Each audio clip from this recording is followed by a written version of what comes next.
I found out my house was being sold from a stranger's text message, which was strange, considering I was supposed to be unconscious. The doctors called it a medically induced coma. My mother called it a fragile condition. The real estate agent called it a motivated seller. There were 72 hours left before closing, and I woke up 3 days too early. I don't remember the accident. They told me it was late. Rain slicked the highway. A delivery truck lost control on I-93. My car spun twice before the impact. The last thing I remember is headlights, then silence. 3 weeks of nothing. 3 weeks where decisions were made without me. When I opened my eyes, everything was white. The ceiling, the lights, the thin hospital blanket pulled over my body. The machines beeped in steady rhythm beside me, and sitting next to my bed was my mother. Guardian Mitchell, perfectly composed, her hair styled, her posture straight, her expression soft. "Oh, sweetheart," she whispered, squeezing my hand. "You scared us." Her fingers were cold. I thought it was the air conditioning. I was wrong. I couldn't speak much the first 2 days. My throat burned from the ventilator. My head felt like it was packed with cotton. Mom barely left the room. If someone called, she stepped into the hallway and lowered her voice. "She can't handle stress," she kept telling people. At the time, it sounded protective. Now I understand it was strategic. On the 3rd day, a nurse brought me my phone. "Your mom kept it safe for you," she said. Of course she did. The battery was dead. Mom plugged it in herself and watched the screen light up. Not with relief, with calculation. Messages flooded in. Friends, co-workers, neighbors, and then one from a number I didn't recognize. "Hi, this is Daniel Harper. I'm scheduled to close on your property Friday at 2 p.m. Just confirming everything is still on track." My property. I stared at the words. Then I typed back. "I think you have the wrong number." The reply came immediately. "This is the number listed in the purchase agreement. Your mother said you weren't available, but everything was legally authorized." My heart monitor began to beat faster. Across the room, my mother was speaking calmly with my doctor. She looked completely in control. I texted again. "Please send me the contract." 30 seconds later, a PDF appeared. I opened it. Seller, Emily Claire Mitchell. That's me. Signature, Emily Claire Mitchell. That wasn't me. The sale price was nearly 20% below market value. Earnest money deposit. Received. Closing date, Friday, 72 hours. While I was unconscious, someone had agreed to sell my house, and that someone was supposedly me. The house on Maple Ridge Drive wasn't inherited. It wasn't gifted. I bought it myself at 27. I worked 2 jobs for 3 years to save the down payment. I painted every wall. I refinished the hardwood floors. I planted the oak tree in the front yard the week I moved in. It was the first thing in my life that belonged entirely to me, and it was being sold while I lay in a hospital bed. That night, I didn't confront her. I watched her instead. She brought me soup, adjusted my pillows, asked gentle questions. But I was seeing something new now. Efficiency, not love. The next morning, I asked the nurse to give us privacy. "Mom," I said quietly, holding up my phone. "What is this?" She didn't look surprised. "It's temporary," she said. "You can't manage a house right now. The medical bills alone are overwhelming. You're selling it. I'm protecting you. By signing my name." Her jaw tightened. "You were declared temporarily incapacitated." The word echoed in my head. Incapacitated. "You were in a coma, Emily. The doctors agreed you couldn't make decisions." I stepped in. "You stepped in and listed my house? You don't need that much space." "It's too expensive." "It's impractical. It's mine." She exhaled sharply. "You nearly died, but I didn't." Silence. "You've always made impulsive choices," she said softly. "This is me fixing one." After she left the room, I requested copies of every document signed during my hospitalization. The nurse hesitated. "Usually family handles that." "I am family," I said. The list was longer than I expected. Temporary power of attorney, bank access authorization, property valuation request, listing agreement. My mother hadn't panicked. She had prepared. I called Daniel Harper. He sounded uneasy. "Your mother provided notarized documentation," he said. "The power of attorney is valid. Send it to me." The document arrived within minutes. Signed 4 days after my accident. Approved by my attending physician. It stated that I was unable to manage financial decisions, which meant legally she could. There were 72 hours until closing, and my mother had full authority. But something inside me had shifted. The fog was gone. The fear was gone. What remained was clarity. If she wanted this to become a legal matter, she had underestimated the wrong daughter. I made one call, not to the police, not yet. I called Rachel Collins, real estate attorney, and the only person who had ever seen my mother smile while taking control of a room. "Rachel," I said quietly, "how fast can you stop a closing?" There was a pause. "How bad is it?" Power of attorney. Below market sale. I was in a coma. Another pause. How many hours? 72. Her voice sharpened. Okay. Then listen carefully. We're going to war. There were 72 hours left. And for the first time since the accident, I wasn't the one unconscious. Rachel arrived at the hospital within 2 hours. She walked in like she was entering a courtroom instead of a recovery wing. Sharp blazer, hair pulled back, eyes already scanning for weak points. Tell me everything, she said, dropping her bag onto the chair. I handed her my phone. She read the contract in silence. Her expression didn't change, but I saw the shift in her eyes. This was fast, she said. Listed 9 days ago. Under contract the same day, she added. Inspection waived. Cash buyer. That's bad. That's not organic. She requested copies of the power of attorney and the medical declaration. When she finished reading, she looked up at me. This is temporary medical authority, not durable. That means it can be challenged the moment you're deemed competent. I'm competent. I know. We just need it documented. Rachel stepped into the hallway and made 3 calls. The first was to the title company. This is Rachel Collins, attorney for Emily Mitchell, sole titled owner of 1487 Maple Ridge Drive. My client disputes the authority under which this transaction was initiated. Effective immediately, any closing activity must be suspended pending review. She paused. Yes, today. When she hung up, she looked at me. Closing is frozen. Air returned to my lungs. But we both knew that wasn't the end. The second call was to the hospital's legal department. That one took longer. When she came back in, her tone had changed. Your mother pushed for expedited guardianship review, she said. Guardianship? Yes.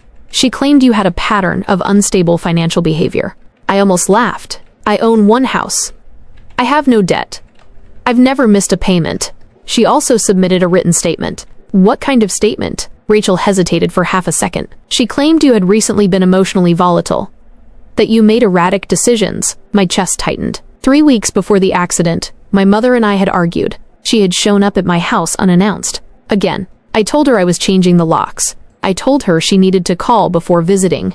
I told her I wasn't a child. She called it disrespect. She's building a narrative, Rachel said quietly. Of what? That you're not stable enough to manage major assets. The house was never just a house. It was independence. It was proof. And she was trying to erase it. The third call Rachel made was to Daniel Harper. She put him on speaker. Mr. Harper, she began evenly, you are currently under contract to purchase property from a seller who was medically unconscious at the time of agreement. Silence. I was told she had authorized representation, he said carefully. You were told by the acting power of attorney, who is now under dispute. More silence. You may want to consult your own counsel, Rachel added. His voice dropped. I'll speak with my father. That caught my attention. Your father? He owns the brokerage. Rachel and I exchanged a look. Convenient. After she hung up, Rachel pulled up the listing history. Harper and Dale Realty. Listed at 9:02 a.m. Under contract at 4:47 p.m. Same day. That's not a market response, she said. That's prearranged. Then she opened my bank records. My stomach dropped before she said anything. There's a transfer, she said. How much? $18,000. For what? Labeled as medical coordination services. That's not real. No, she said calmly. It isn't. The transfer was initiated 2 days after the earnest money deposit cleared. So she had access to everything, I whispered. Rachel nodded. And the earnest money? She turned the screen toward me. $42,000. Deposited into an escrow account, then transferred 24 hours later to a private account. Under Karen Mitchell. My mother hadn't just listed my house. She had rerouted the deposit. The room felt smaller. The beeping of the heart monitor felt louder. Is that illegal? I asked. Rachel met my eyes. If proven intentional? Yes. How bad? Felony level bad. That afternoon, Dr. Wallace Green came to reevaluate me. He asked orientation questions. Name. Date.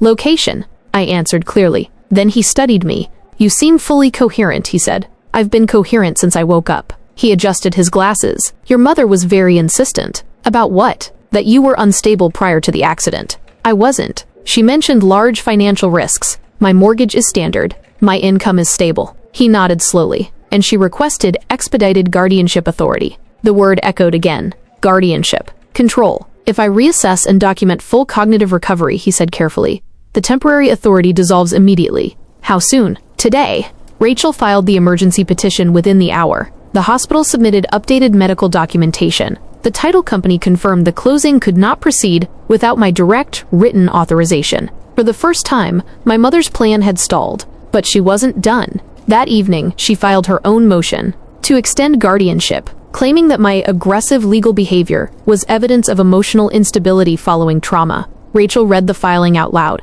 She's arguing that your resistance proves her concern. She's using my defense as evidence. Yes. The next morning, the court scheduled an emergency hearing. 48 hours before closing, everything would now become public record. Bank transfers, medical affidavits, property valuations, guardianship requests, all of it. When my mother came into my hospital room that night, she looked composed, almost serene. "There's been some confusion," she said gently. "I'm aware. You shouldn't be putting yourself through this stress."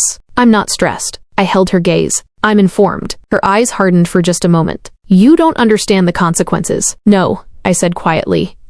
"I think you don't." The next 48 hours would determine more than the fate of a house. They would determine who controlled my life. And for the first time, this wasn't happening behind closed doors. It was moving into a courtroom, under oath, in front of strangers. And once it did, there would be no taking it back. The morning of the hearing, I was discharged from the hospital. Against my mother's advice. "Your body isn't ready," she said. "My body doesn't need to testify," I replied. "I do." Rachel picked me up herself. The courthouse downtown looked colder than I remembered. Gray stone, tall steps, too public. Which was the point? Emergency guardianship hearings aren't dramatic in theory. They're procedural, paperwork, medical opinions, financial review. But when family is involved, theory collapses quickly. My mother was already there when we walked in. Perfect suit, neutral expression, as if this were a charity board meeting instead of a legal fight over my autonomy. She didn't hug me. She didn't ask how I was feeling. She nodded. That was all. The courtroom was small. No jury. Just a judge, a clerk, 2 attorneys, and us. But it felt enormous. Because every word spoken inside it would become record. Rachel went first. She submitted updated medical evaluations, full cognitive restoration, no neurological deficits, no impairment. Then she submitted bank records, transfer histories, the earnest money reroute, the $18,000 withdrawal labeled medical coordination. The judge leaned forward slightly. "Mrs. Mitchell," he said to my mother, "can you explain this transfer?" My mother didn't hesitate. "I was covering projected expenses," she said calmly. "My daughter's condition was uncertain. Why was the earnest money redirected from escrow?" "It was a holding adjustment. That is not standard procedure," the judge said. Her attorney shifted in his seat. Then Rachel presented the valuation report. Independent appraisal conducted the day before the hearing. The house was worth significantly more than the contracted sale price. "Mrs. Mitchell," the judge asked again, "why was the property listed nearly 20% below market value?" "It was a quick sale decision," she answered smoothly. Given her instability, liquidity was safer. There it was again. Instability. Rachel stood. "Your Honor, may I?" The judge nodded. Rachel walked slowly toward the bench. "Mrs. Mitchell submitted a written claim that my client demonstrated erratic financial behavior prior to the accident. We have obtained her daughter's financial records." She handed copies to the clerk. "No missed payments, no excessive debt, no high-risk investments, no pattern of instability." Silence settled across the room. Rachel continued. "What we do have is a transfer of $42,000 into an account under Mrs. Mitchell's sole control." My mother's composure flickered, just slightly. Then the judge turned to me. "Ms. Mitchell, do you understand the proceedings today?" "Yes, Your Honor." "Do you understand the nature of your assets and financial obligations?" "Yes." "Do you wish to retain control of your property and finances?" "Yes." My voice did not shake. The judge reviewed the updated medical affidavit. Then he looked at my mother. "Temporary authority is granted to protect individuals who cannot protect themselves," he said evenly. "It is not intended as a vehicle for asset liquidation, absent necessity." He paused. "Guardianship extension denied." The words landed like a gavel strike. "Temporary power of attorney is dissolved effective immediately." Just like that. She no longer had control. But it didn't end there. Rachel requested permission to address the escrow irregularities. The judge allowed it. "Your Honor," Rachel said, "there is evidence suggesting misappropriation of funds during the period of temporary authority." The word misappropriation echoed. My mother's attorney objected. The judge overruled. Bank statements were entered into record. Dates aligned. Deposit, transfer, personal account. My mother's signature. For the first time, her posture shifted. It wasn't panic. It was calculation. She realized something. This wasn't just a family dispute anymore. It was exposure. Daniel Harper and his father were seated in the back of the courtroom. When the escrow transfers were mentioned, his father leaned forward sharply. He hadn't known. Or at least, he hadn't known everything. The judge ordered a preliminary financial review. and referred the escrow irregularities to the district attorney's office for assessment. Not a conviction. Not yet, but enough to trigger investigation. Enough to make it public. When the hearing adjourned, reporters weren't waiting. This wasn't that kind of case. But the records would be accessible. Financial mismanagement. Guardianship challenge. Escrow dispute. Anyone searching either of our names would find it. My mother understood that. Reputation mattered to her more than money. And now both were in question. Outside the courthouse, she approached me. For the first time since this started, her voice dropped the polished tone. "You've humiliated me," she said quietly. "I protected myself. You've destroyed your own mother. You tried to sell my house while I was unconscious. I was trying to protect you from yourself." "No," I said.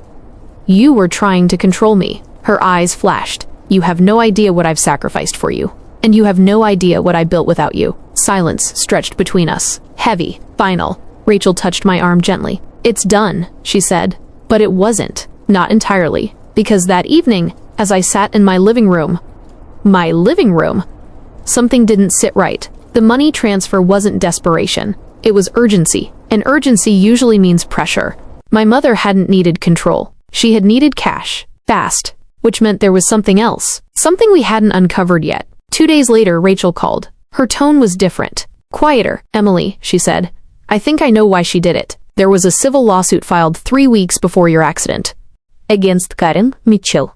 For breach of contract. Amount claimed? $78,000. Due within 30 days. Or subject to asset seizure." The timeline aligned too perfectly. Lawsuit filed. Accident happens. Power of attorney obtained. House listed below market for fast sale. Earnest money rerouted. She hadn't been protecting me. She had been protecting herself. Using my coma as leverage? When I realized that, something inside me didn't break. It settled. Because the truth was worse than control. It was opportunism. The district attorney's office contacted Rachel the following week. They requested documentation, transaction trails, medical timeline, statements. My mother hired separate criminal counsel. The brokerage initiated internal review. Daniel Harper withdrew completely. The house was officially no longer for sale. The investigation lasted months. I moved back into my home fully. I replaced the locks. All of them. I installed security cameras. Not because I was afraid, but because I understood something now. Boundaries aren't emotional. They're structural. Eventually, the DA declined full prosecution due to lack of clear criminal intent, but restitution was ordered for the rerouted deposit. Civil penalties were imposed. And my mother's name appeared in a public disciplinary filing. Not prison, but permanent record. For someone like her, that was worse. We haven't spoken since, not because I hate her, but because I finally see her clearly. She doesn't believe she did anything wrong. She believes she acted efficiently, strategically, as she always has. The oak tree in my front yard survived the winter. It's taller now, stronger. Its roots deeper than I realized. Just like mine, I nearly died on that highway. But I woke up before my life was sold. And this house, my house, still stands. So do I.